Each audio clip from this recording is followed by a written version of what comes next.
Bakit may mababa at mataas na dose ng ferrosulfate? Alin ba ang dapat inumin? As a pharmacist and nurse, let me clarify this. Ferrosulfate is a commonly used iron supplement, pero may malaking pagkakaiba sa dose depende kung ito ba ay pang-prevent o panggamot.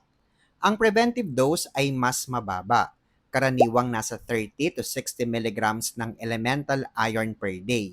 Ito ay binibigay sa mga buntis o sa mga taong at risk na maubusan ng iron, pero hindi pa sila diagnose ng anemia. Para lang itong maintenance para hindi bumaba ang iron levels nila.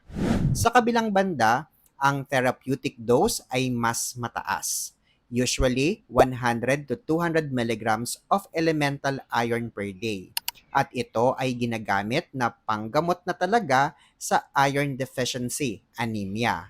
Hindi ito iniinom ng basta-basta at dapat laging may gabay ng doktor kasi ang mataas na dose ay may mas mataas ding chance ng side effects, gaya ng pananakit ng tiyan, constipation, pagsusuka, o pagkakaroon ng dark-colored stool.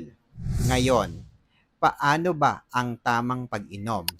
Ang ferrosulfate ay mas maayos na naa-absorb ng ating katawan kapag iniinom on an empty stomach, 1 oras bago kumain o 2 oras pagkatapos kumain.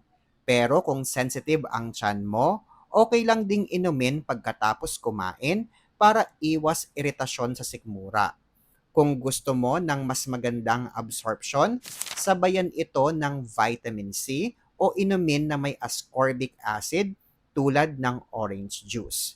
Iwasan lang sabayan ng gatas, antacid, kape o tsaa dahil pinapababa nito ang absorption ng iron sa katawan. So to be clear, ang mababang dose ng ferrosulfate ay para sa prevention lang, habang ang mataas na dose ay ginagamit na bilang treatment sa anemia.